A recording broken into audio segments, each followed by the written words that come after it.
Bienvenue dans Pote à la compote. Aujourd'hui, on vous parle du fabuleux destin d'Amélie Poulain de Jean-Pierre Jeunet.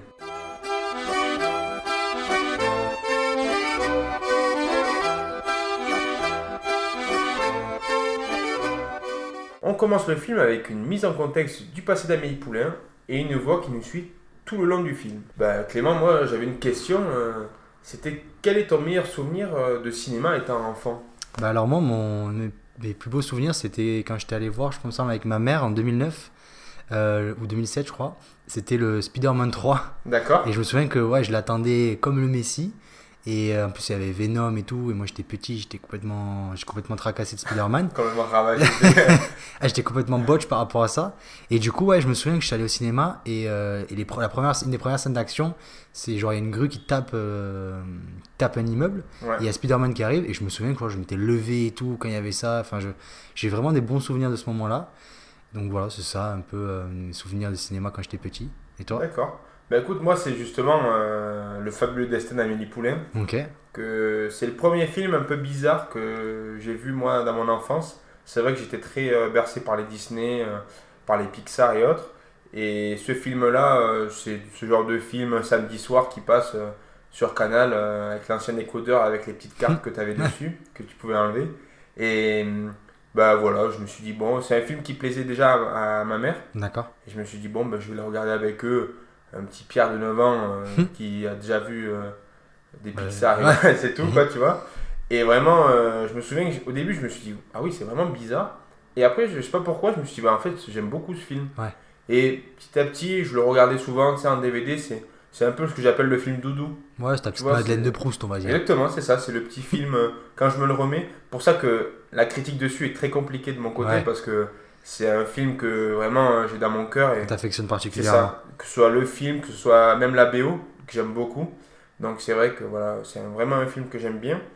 Et j'aimerais reprendre du coup ce côté où on parle de la jeunesse d'Amélie Poulain. Oui. Tu sais, au tout début. C'est vrai. Je crois que tu avais 2-3 infos à nous dire dessus. C'est vrai que le film commence déjà par la jeunesse d'Amélie Poulain, de comment elle a grandi. Et notamment, d'ailleurs, il y a un travail qui a été fait aussi sur le générique. D'accord. En fait, à chaque film de Jean-Pierre Jeunet, il y a un générique hyper travaillé, notamment dans Délicatessen. Je trouve que le générique est incroyable. Et là aussi, pareil, on a un générique où on la voit grandir, etc., petit à petit. Et en fait, quand on va placer les personnages, on va commencer par prendre chaque personnage. On va commencer par le père d'Amélie, la mère. Je crois qu'on va parler d'Amélie aussi. On va parler un peu de tout le monde. Et en fait, par des successions de... le père d'Amélie, il aime ça, il aime ça. Par contre, ce qu'il déteste, c'est ça, c'est ça. Et ça, c'est tiré directement du court-métrage Foutaise, un des premiers films de Jean-Pierre Jeunet et Marc Caro. En fait, un des premiers courts-métrages qu'ils ont fait ensemble avec Dominique Pinon. D'accord. Voilà, le court-métrage s'appelle Foutaise et en fait, ils ont repris cette idée-là. En fait, en gros, c'est Dominique Pinon qui dit j'aime ça, j'aime pas ça. Et c'est vrai qu'on lui a dit tu peux t'en servir dans ton film Amélie Poulain. Et au début, Jean-Pierre Jeunet ne voulait pas trop. Après, il s'est dit en fait, mon court-métrage, personne ne l'a vu, donc je peux m'en resservir facilement. Voilà. Donc, on va voir en fait tout le long du film, il y a plein de petits détails par rapport à la filmographie de Jean-Pierre Jeunet. Puis ce qui est bien dans ça, c'est que vraiment, tu arrives à comprendre les personnages assez rapidement. Tu sais, c'est pas très compliqué, juste tu sais qu'il aime ça, qu'il aime pas ça. Ça avait une bonne mise en abîme en plus, c'est super mignon. Et puis surtout que ce que j'ai bien aimé au départ, c'est que vraiment tu comprends pourquoi Amélie est si discrète, pourquoi tu vois elle ose pas trop, parce qu'elle avait des parents, son père il donne pas trop d'affection. Oui. On peut le voir après tout le long du film, c'est vrai que ils ont pas ce truc père et fille qu'on parlait justement sur After Sun. C'est ça, ça n'a rien à voir, tu vois. C'est là, c'est complètement différent, Et sa mère aussi, feu sa mère, ça. Je pense pas que ce soit un spoil. Non, c'est au tout début, c'est les premières minutes. Et en fait, elle décède. Et même ce décès-là, je trouve que Jeunet, il arrive à le faire sortir rigolo un peu, tu vois. Oui, c'est vrai qu'il y a ce côté. C'est jamais drôle, mais il y a ce côté où, en fait, d'accord, elle est un peu. En plus, elle est morte parce que quelqu'un s'est suicidé sur elle. C'est ça, d'une église. Exactement. Et sa mère, elle était un peu stricte et tout. Donc c'est vrai que, voilà, elle est beaucoup dans ce côté-là. Et puis dans le côté où elle croit beaucoup les gens. Tu le vois évidemment quand il y a un accident qu'elle regarde avec son appareil photo et qu'il y en a un qui vient lui dire tu sais que c'est à cause de ton appareil photo qu'il y a eu l'accident et du coup elle regarde la télé et dans la télé t'as que des trucs de fous furieux, des tsunamis et tout et genre elle dit putain c'est à cause de moi pour au final comprendre que c'était pas elle, mais tu sais ce côté un peu naïf que j'aime beaucoup dans le personnage et qui va rester tout le long du film. Et où en fait on va comprendre qu'il y a des moments où elle va se rendre compte qu'elle se fait un peu berner. Et des moments où justement elle va un peu s'ouvrir aux autres. Bah ouais, mais je trouve que le film, c'est vrai que je pense que c'est un bon film à montrer aux enfants, parce que franchement, Jean-Pierre Jeunet dedans, bah, il montre une réalisation, une technique franchement parfaite. Il y a énormément de jeux il y a de l'animation, il y a des effets pratiques, il y a plein d'idées, il y a 10 000 idées par plan. Et ce qui est cool, c'est que vraiment montrer ça à des enfants, ça peut montrer en fait le potentiel du cinéma en fait, Ouais. ce qu'il y a là-dedans. Et moi, ce qui m'avait un peu reculé, c'est pour ça que je l'ai regardé il y a quelques semaines, je ne l'avais jamais vu avant, D'accord. c'était l'affiche en fait. En fait, Ah ouais, mais c'est. j'aimais pas trop et ça me faisait penser à l'affiche de Tati Daniel. Un peu une affiche D'accord. c'est une mamie qui est méchante Ouais. en fait. Et je pensais que c'était un film comme ça. Ok. Pareil, en plus le ton un peu jaunâtre, le filtre de la pellicule qui a été modifié et tout ça, je pensais, ça me donnait pas envie de le regarder. Et j'ai peut-être eu tort parce que je pense que si je l'avais regardé plus jeune, peut-être que j'aurais pu être épaté par ça. Ouais, peut-être une autre vision. Parce que là, c'est vrai, t'as la vision d'adulte un peu, Oui, et puis de cinéphile. Maintenant, enfin, tu vois que t'as vu quand même quelques films oui, dessus. à force, ouais. Mais c'est ça, c'est vrai que t'as cette vision-là un peu au-dessus en disant, bon ben voilà, c'est très enfantin. Et c'est vrai que c'est le cinéma un peu de Jeunet. Alors au départ, qui n'est pas du tout avec Délicatessen, tu sais, Ouais, qui est très ouais, comme tu c'est disais, hein, très poisseux, crade. Enfin, tout est anxiogène, tu vois, un peu, Hmm. vraiment. Et c'est vrai que là, avec moi, Amélie Poulain, c'est le premier que j'ai vu de Jeunet et je suis tombé de suite amoureux, quoi. C'est puis cette recherche à chaque fois de la couleur, de l'image, il prend vraiment justement ce côté un peu. Mais c'est un réalisateur qui aime le visuel en fait. Exactement, ah ben c'est ça, sur Voilà, il ça. est dans la même lignée qu'un Tati, qu'un Terry Gilliam, et même il parle que Wes Anderson aussi, il aime ça visuellement. Le propos, il aime pas forcément ça, Ouais, mais il aime le visuel là-dedans. oui, bah c'est sûr que sur ça, ouais, il y a plein de. Et c'est vrai que moi, je le voyais un peu comme un ovni ce film, parce qu'on me disait que c'est un film qui parle de l'amour, la beauté de Paris. Mais moi, quand je pensais à Jean-Pierre Jeunet, je pensais à Alien, je pensais à Délicatessen, je pensais à des images de mecs avec des têtes, des gueules qui Ouais, t'accrochent. Et je me suis dit, putain, mais c'est pas possible, c'est quoi ce film? C'est vraiment un film d'amour ou pas? C'est pour ça que j'ai mis vraiment du temps à le regarder. Et moi, j'ai découvert Jeunet en regardant Alien 4. Et donc là, je me suis dit, ah ouais, d'accord, il y a une petite patte et tout. Je me dis, bon, Alien 4, il y a sa patte. Je me dis, on va tester. Donc j'ai regardé Délicatessen. d'accord. Délicatessen, j'ai vraiment aimé. J'étais accroché du début jusqu'à la fin. Mm. Même si c'est un peu sale, etc. On voit que c'est fait main, en fait. On voit Oui. qu'ils se régalent. On voit que les personnages sont hauts en couleur, mais on rentre dedans. Et puis tu as envie de savoir vraiment. C'est ça, C'est voilà. ce que j'aime bien dans ce cinéma-là, c'est qu'à chaque fois, tu vis plusieurs histoires en même temps, et à la fin, tout se recoupe sur une histoire, et tu as envie de savoir pourquoi ça se recoupe, tu sais, à quel moment ça va Ouais. justement embrayer sur quelque chose d'autre, quoi. Exactement, en plus, et tous les personnages servent. Et là, en fait, dans Amélie Poulain, j'ai été un peu déçu, peut-être parce que je m'attendais vraiment à son chef, parce qu'on m'avait dit que c'était son chef-d'œuvre, donc je m'attendais vraiment à quelque chose Ouais. d'ultime. Donc j'ai été un peu déçu sur l'aspect histoire. Mais après, sur l'aspect réalisation, honnêtement, franchement, c'est chapeau, quoi. Le mec, enfin, je me dis, d'être dans sa tête, ça doit être un truc de fou. Parce que Ah le oui. type, il a des milliers, des milliards et des milliards d'idées sur chaque plan, même des trucs qui servent à rien, il va chercher le truc. Moi, ce que j'aime bien, c'est ça, c'est à un moment, Amélie Poulain va un peu embêter une personne, Ouais. l'épicier. Et en fait, c'est la manière dont comment elle va l'embêter, genre en fait pour lui gâcher sa vie, Ouais. sur des détails. Genre en gros, Ouais. elle va lui changer la poignée pour que ça C'est soit ça. pas la même, qu'il soit un peu désorienté. Ou alors en gros, je sais plus ce Il que change de c'était. dentifrice Voilà, par change de un dentifrice. truc de pied ou un Ouais, truc. voilà. Mais que des trucs genre vraiment dans des détails. Même le réveil, elle le fout à taille de tôt le Ouais, matin, c'est ça. enfin, tu vois. Et c'est vraiment. Et ce qui est drôle, c'est que c'est de l'humour un peu décalé, mais de l'humour un peu burlesque pour les enfants Oui. en fait aussi. Et ça, c'est drôle aussi. On se retrouve un peu dans l'univers d'Amélie Poulain où elle est un peu crédule, mais c'est son monde à elle en fait. C'est son monde C'est ça. où vraiment c'est une petite enfant qui a grandi et qui va du coup être amenée à, euh, à aider son prochain.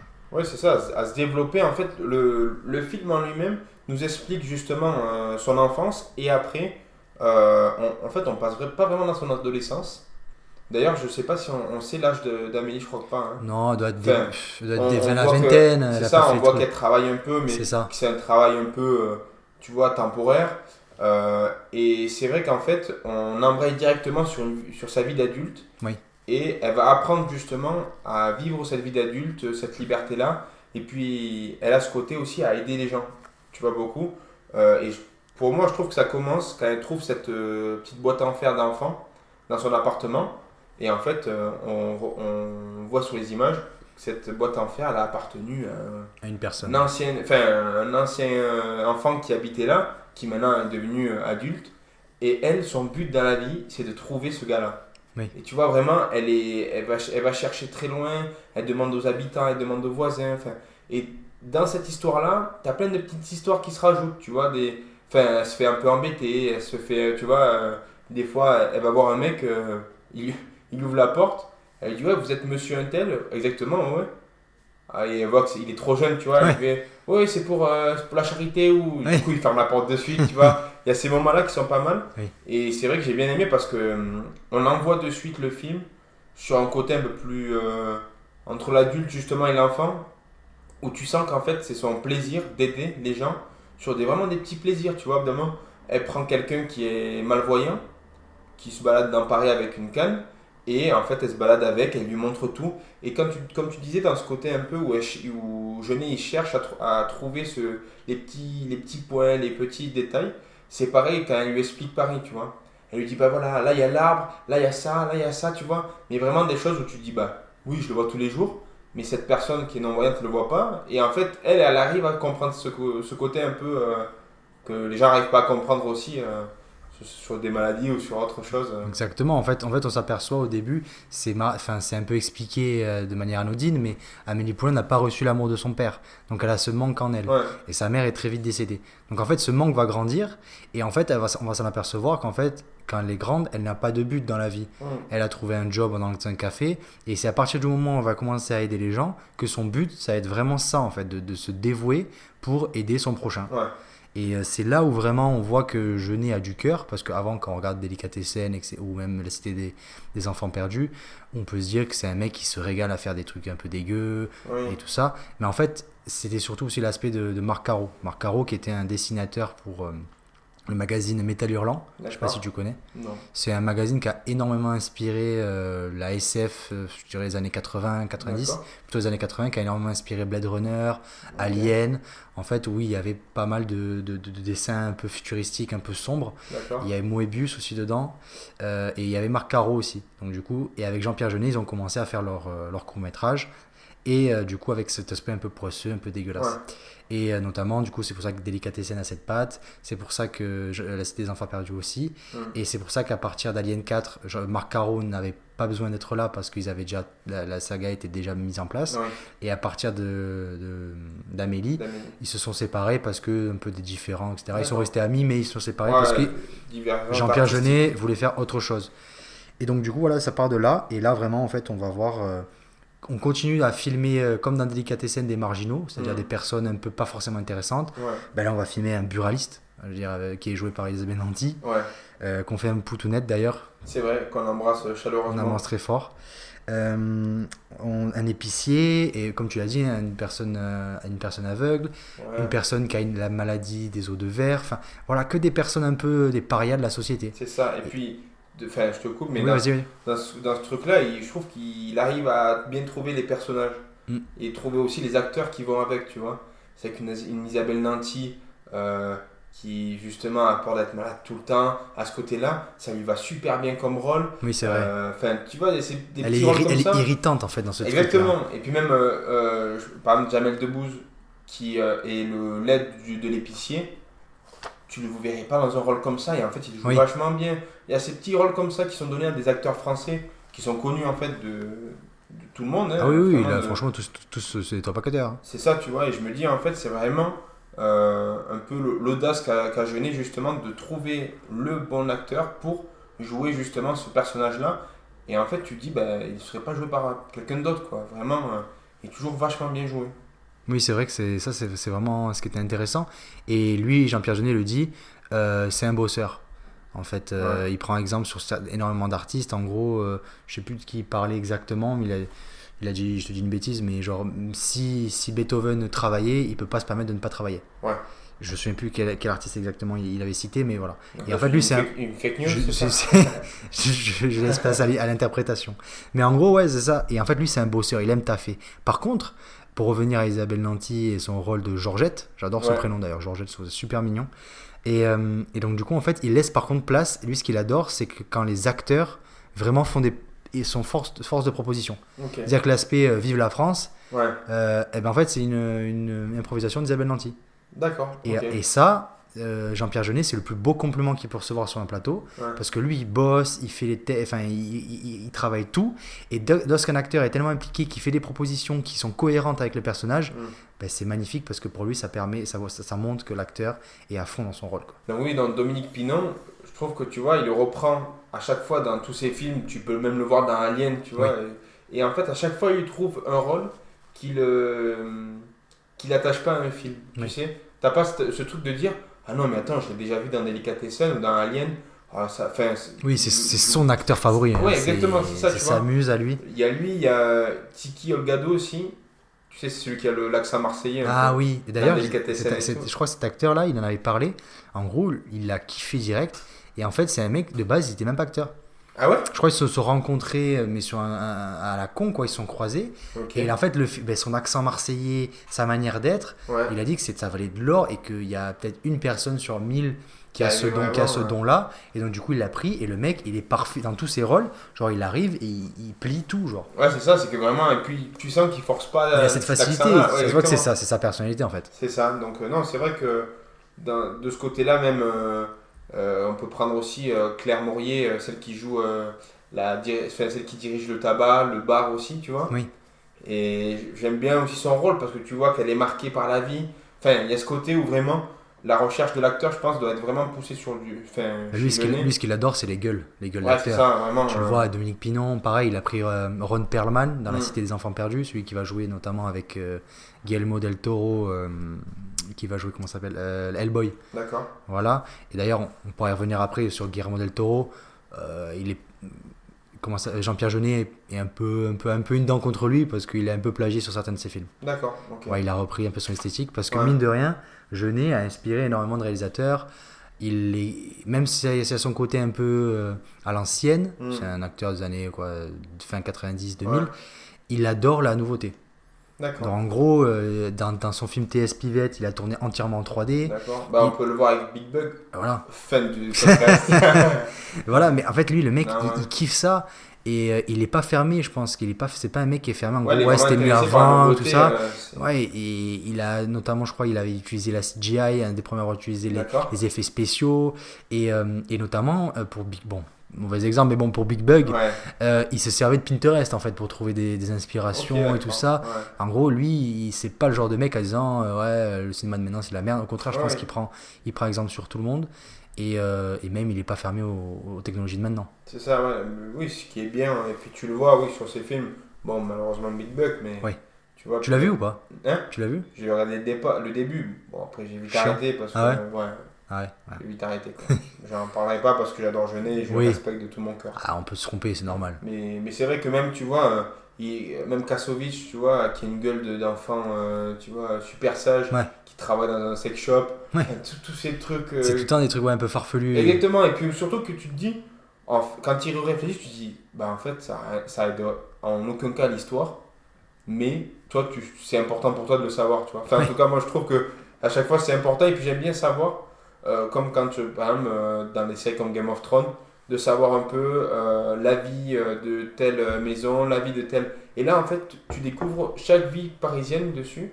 Et c'est vrai que, alors, nous, on n'a pas pu le vivre, mais mon parrain, tu vois, qui l'a vu au cinéma, qui a acheté le coffret collector et tout, qui est un grand fan de Jeunet, qui m'expliquait qu'en fait, après, justement, le film, il y a eu l'effet Amélie Poulain à... oui.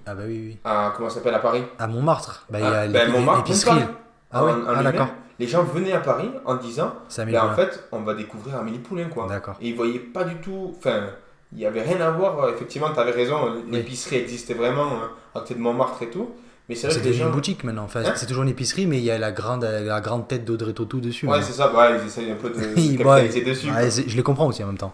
C'est normal, mais c'est vrai que, et il me disait, il y a eu un engouement sur Paris, et en plus c'est l'un des, si je dis pas de bêtises, avant Alien qui a été fait entièrement par Jeunet, qui est connu un peu dans le monde entier. Quand tu vas voir le fabuleux destin d'Amélie Poulain, quand je regardais pour prendre une affiche de lui, du film, il y avait vachement au niveau, beaucoup de japonais, beaucoup de, tu vois... il y a énormément, il y a une grosse fanbase, il y a un côté culte à Amélie Poulain. C'est ça, et puis il y a ce côté un peu Emily in Paris, Oui. de l'ancien temps, vraiment. En, en mieux fait quand même. Je pense Ouais, que- non, non, bien sûr. oui, je comprends ce que tu veux dire. Mais tu Oui, vois, mais sur ce côté l'engouement. un peu d'enjoliver Paris et de Oui. dire, mais venez à Paris parce que tout est beau. Enfin, elle marche dans la rue, ça C'est va. magnifique, Tu ouais. vois, c'est ces petits trucs comme ça qui font, Bien sûr. moi, qui me font un peu sourire parce que tous les deux, on connaît Paris et on sait que bon, c'est pas tout le temps comme ça. C'est ça, oui. La plupart du temps, ça n'a rien à voir, mais c'est vrai que ce côté un peu, je trouve, de se dire, il y a des mecs qui sont allés à Paris en se disant, bah, ça va Ça être va- super, on va voir une piscine qui va râler avec Jamel Debbouze. à Jamel côté. Debbouze qui me vend des asperges. Ouais, c'est ça, tu vois, vraiment des trucs comme ça.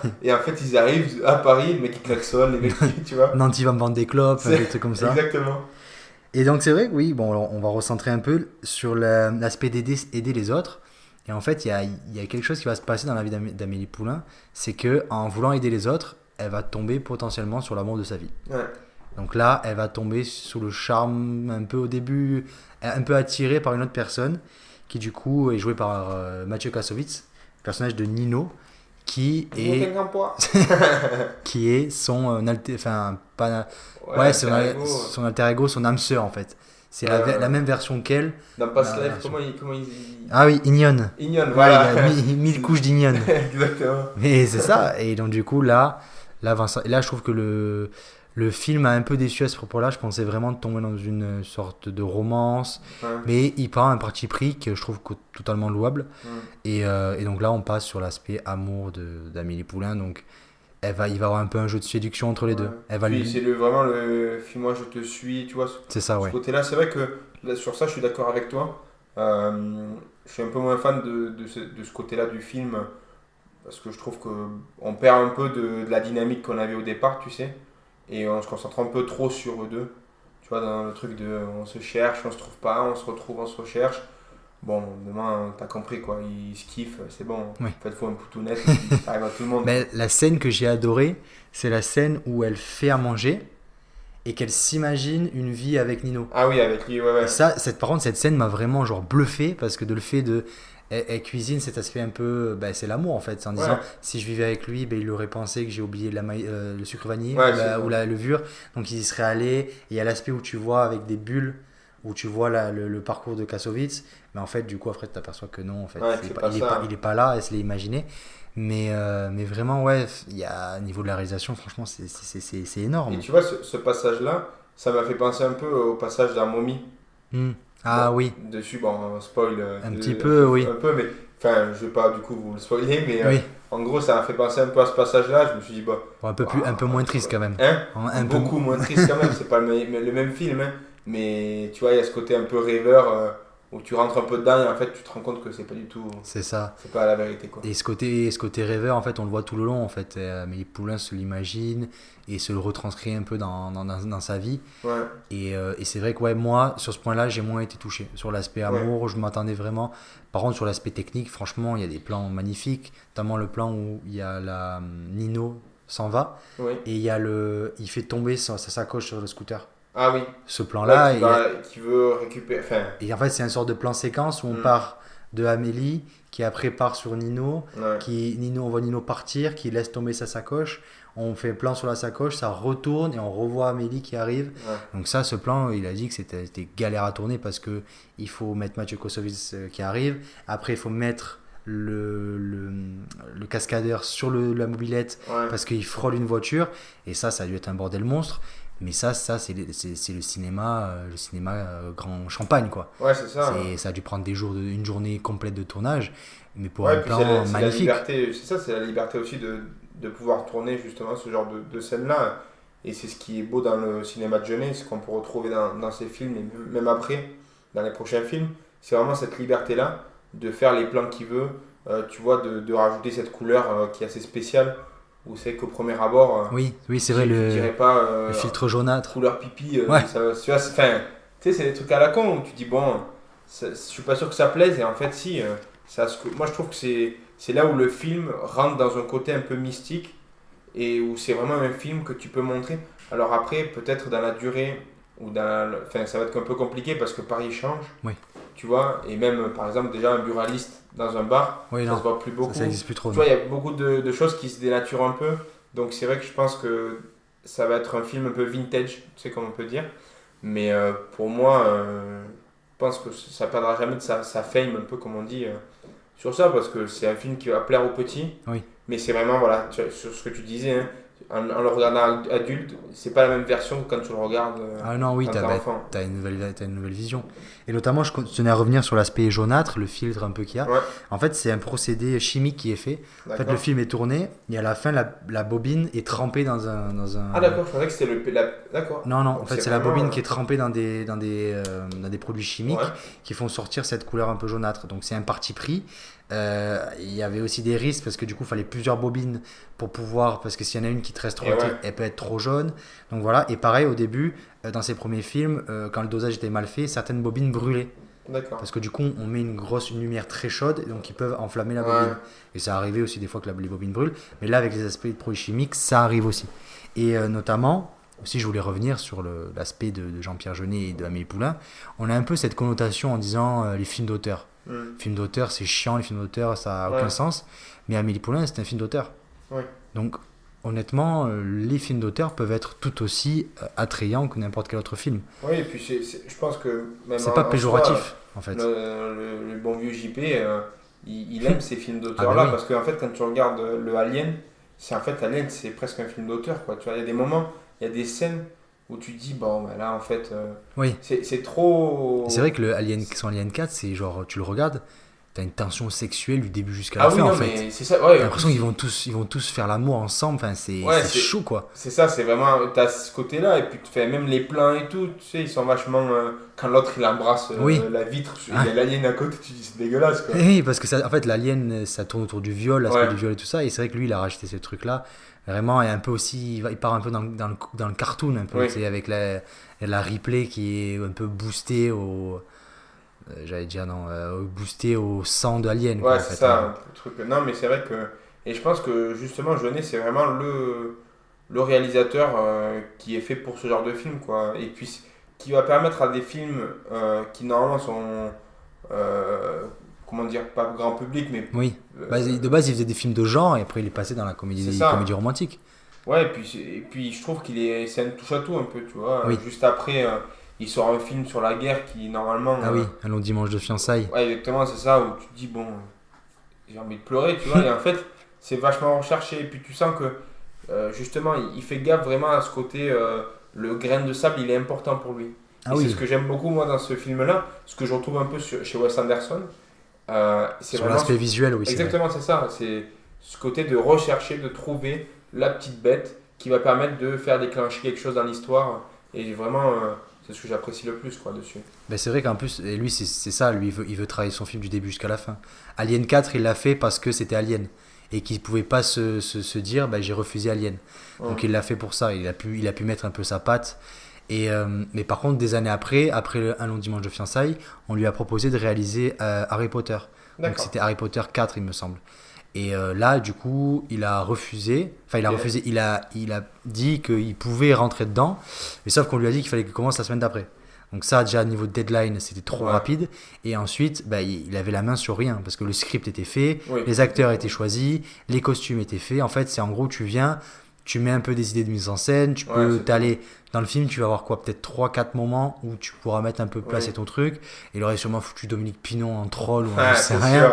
sûr. Ou j'en sais rien. Ouais. Ou alors Isabelle Nanty à Poudlard, ah ça aurait Ça, été ça aurait bien. été quand même Ça aurait drôle. été stylé ça. Mais, Mais bon, mais c'est vrai que tu vois, le truc des Harry Potter, je trouve que ça aurait peut-être cassé tu vois, toute cette suite de films. Parce que c'est vrai que lui, il a une patte qu'il aurait aimé amener. Et je pense que bon. il aurait tenté des trucs, mais bon, en vrai, c'est vrai que je pense que il est arrivé à un stade où il avait plus rien à prouver, je pense. Voilà, tout est. Et Il s'est puis, dit, c'est bon. en fait, le 4 ça veut dire que déjà, les 3 ils ont bien marché. Ah oui, oui, bah, Donc les c'est vraiment acteurs, l'apogée de Harry Potter aussi. les Donc tu dis, acteurs avaient s'il a déjà été leur. demandé, c'est que et qu'il refuse, c'est que vraiment c'est quelqu'un, quoi. Les personnages étaient déjà développés, il fallait les amener à un autre point. Ouais. Il n'aurait pas eu la main mise sur tout, donc Hum, il ne l'a pas fait. Et ouais. il a aussi proposé, on lui a proposé aussi Lovely Bones, qui est un D'accord. film réalisé par Peter Jackson. Ok. Et franchement aussi, ce film est très très bien. J'ai vraiment beaucoup aimé. Ça parle d'une petite fille qui s'est faite assassiner. Ah, sympa. Et en fait, du coup, elle se voit dans l'au-delà. Elle est dans l'au-delà. Ok. Et elle voit sa famille et elle voit sa famille, comment elle a fait pour vivre un peu son deuil. D'accord. Donc en gros, voilà, elle voit sa famille du ciel en gros. Ok. Et le film est super cool, super intéressant. Bon, il y a quelques un peu effets spéciaux qui font un peu style Windows XP, Ouais. mais franchement pas mal. Si vous avez aimé Amélie Poulain, moi j'ai 2-3 films à vous proposer. Moi alors pour prolonger le plaisir un petit peu, je trouve on peut aller vers le cinéma de Tim Burton, Ouais. dans l'aspect un peu féerique. C'est vrai que Amélie Poulain c'est ça. Et j'aurais proposé Big Fish D'accord. de Tim Burton. Je trouve pareil qu'il y a un conte d'un homme, je crois, qui est sur le point de décéder et qui raconte sa vie un peu, etc. Un peu Ok. une vie un peu fantastique où il a rencontré des gens un peu hors normes. Ouais. Donc voilà, je trouve que ça prête bien au jeu d'Amélie Poulain. Il y a aussi mon chouchou Eternal Sunshine of the Spotless Mind. Parce que je vois il y a des points communs, notamment par rapport à la réalisation, qui est réalisée aussi par un Français, Michel Gondry, Ok. qui lui adore aussi les aspects un peu pratiques. Il utilise beaucoup. Enfin, Michel Gondry est un ancien clipper de musique. Donc lui, il aime bien les effets visuels qui tapent. Donc du coup, il y a énormément d'astuces, de trucages qui ont été faits. Ouais. Et un peu pareil à la Amélie Poulain, en beaucoup moins poussé. Je trouve que le film est beaucoup plus triste, beaucoup plus calme que Amélie Poulain. Mais dans l'aspect un peu artisanal, je trouve qu'on peut y retrouver dans Eternal Sunshine of the Spotless Mind. Et enfin, si vous aimez plutôt le côté plutôt Jean-Pierre Jeunet, mais version, on va dire, délicatessen Ouais. ou La Cité des Enfants Perdus, je vous conseille d'aller voir L'Armée des 12 singes de Terry Gilliam, voilà, qui est aussi un remake d'un film français, d'un roman photo réalisé par Chris Marker, Ok. donc, qui est sorti dans les années 60. Donc là, c'est le remake, donc du coup réalisé par Terry Gilliam, pareil, avec un Brad Pitt un peu fou, un peu schizophrène, et un Bruce Willis aussi dans le rôle titre, où en gros ça se passe dans un futur un peu dystopique. On va envoyer un mec dans le passé pour changer le futur. D'accord. Mais voilà, vraiment les décors, c'est farfelu, c'est un peu crasseux, Ouais. c'est un peu space. Brad Pitt est complètement tracassé dedans. Donc Ok. voilà, dans cet aspect-là. Et d'ailleurs, Jeunet s'inspire énormément de Gilliam aussi dans ses films, Dans ces films. que ce soit Brasil, ou je crois qu'il y avait le Don Quichotte aussi Ouais. de Gilliam qui n'a jamais été fait, mais pareil, un peu à la Salvador Dali, Ouais. un peu vrillé quoi. Et toi, tu avais des recommandations Ben écoute, moi, en restant sur le cinéma de Jeunet, ben, Micmac attire l'arigot. Mhm.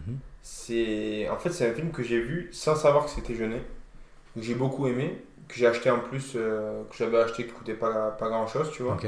Et je trouve que c'est une bonne suite à Amélie Poulain, quelque chose un peu drôle, tu vois, sans trop se prendre la tête. J'ai bien aimé, franchement, je conseille, c'est facile à voir. Tu commences à voir des têtes, des Danny Boone Ouais. jeunes, des Ouais. Omar Sy jeunes, enfin, tu vois, que des acteurs comme ça, un peu au début de leur carrière. Oui. Donc, ça, j'ai bien aimé. Après, rien à voir, mais bon, la grande Audrey Tautou qui est dans mon cœur depuis tout petit, Hmm. elle a sorti un super livre photo Ok. qui s'appelle Super Facial. D'accord. Donc en gros, qui retrace un peu toute sa vie où elle a pris en photo des moments de vie, des gens, sous beaucoup de têtes, tu vois, des gens qui font des grimaces, des trucs comme ça. Mhm. Donc ça, c'est vrai que j'ai bien aimé et puis ça reprend un peu ce côté qu'on n'a pas trop parlé, mais du photomaton. Ouais. C'est aussi dans le film. Oui, c'est vrai, oui, il y a cet aspect-là, les photos.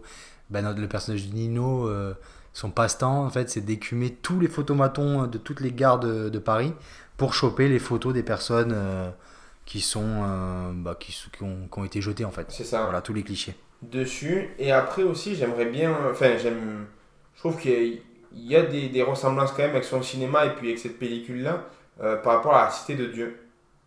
Ok, Tu vois. le film brésilien, là. Ouais, alors je vais te dire exactement de qui est la personne. Fernando Morillas. Alonso, Non, non, l'autre. pas la bonne. Je crois que c'est ça. Ouais, Fernando Morillas, c'est ça. Ok. Donc, ouais, en fait, alors, qui a rien à voir avec l'histoire, attention, hein, ne vous me prenez pas, mais plus par rapport à la pellicule, par rapport des fois au grain, je trouve que ça se ressemble un peu. Et après, voilà, c'est vraiment juste cette couleur-là. Après, c'est une couleur du Brésil, tu sais, un peu chaude, Ouais. qui a rien à voir avec la couleur parisienne, mais que j'ai bien aimé. Et j'ai retrouvé un peu les mêmes similaires, mêmes attitudes quoi dessus. Est-ce que toi, tu aurais une note à la compote pour ce film-là? Pour ce film, Ouais, bah, je mettrais la note de 7 sur 10. d'accord. Voilà, parce que je trouve que franchement, sur l'aspect technique, rien à dire. C'était très joli, les Ouais. acteurs sont très bons. Mais après, ça reste quand même un très grand film, un film Ouais. culte français, quoi. Bah écoute, moi je mettrais un 9 sur 10. Ok. Alors, Je suis vachement biaisé, comme Ouais. j'ai dit au début du podcast. Mais c'est pas grave, c'est ça. Dessus, je mets jamais de golden sur des films comme ça parce que je sais que c'est des films coup de cœur, pardon. Ouais. Donc non, c'est vrai que voilà, dessus, 9 sur 10 parce qu'à chaque fois que je le regarde, je me régale. Ouais. Et puis enfin, de le voir 10-15 fois, c'est le genre de film qui me dérange pas du tout. D'accord, ok. Donc non, dessus, voilà, un petit 9 sur 10, pas un 7 sur 10, de belles notes. Oui. Et je voudrais finir ce podcast en remerciant déjà tous les gens qui se sont abonnés à notre compte Instagram, qui ont regardé pendant nos longues vacances quand même, on va le dire, le podcast. La famille Pote à la compote s'agrandit. Oui, petit à Peut-être, petit. voilà, on vous remerciera avec des t-shirts que vous pourrez acheter rapidement et très très cher par contre, Oui. pour faire Oui, pour, vivre l'économie podcast. oui, oui, oui, parce qu'il faut pas déconner quand Ah même. non, non, il y a quand même un standing après, il faut Oui, qu'on voilà. se paye. Il y a un moment, il faut qu'on se Oui. paye. Pour avoir- Non, mais bon, dessus. Et surtout remercier l'équipe de Suzette et surtout Nina en particulier parce Oui. que c'est elle qui nous a permis d'aller au festival Pellicule Live où vous avez pu voir toutes les petites vidéos. Il y aura peut-être un petit vlog un Qui peu va sortir. comme on dit à la One Again. Ouais. C'est moi qui le fais donc ça va être un peu des plans de partout. Donc voilà, préparez-vous à avoir un peu mal aux Et yeux. on a pu rencontrer la sublime Isabelle Nanty. Isabelle Nanty. Isabelle Nanty, tu es restée dans notre cœur à jamais. Oui. Et dans nos têtes à jamais aussi. Oui. Et en plus, elle avait un petit accident, j'espère qu'elle va bien. Pour l'instant, des retours que j'ai eu, Normalement, elle bien, va très ça bien. va. Parfait. Donc ça, et Monsieur Michelac, merci beaucoup Ah oui. pour cette recette à la compote qu'on vous laisse aller voir sur notre page Instagram. Et voilà, donc je vous remercie encore à tous d'être là pour cette saison 2, sur ce deuxième épisode. N'hésitez pas à vous abonner sur Instagram, sur toutes les plateformes, on a TikTok aussi. Ouais, Instagram, YouTube, TikTok, Twitter, on est partout. À dans 2 semaines, merci Clément, et Plutonette à tout homme. Bisous, bonne semaine.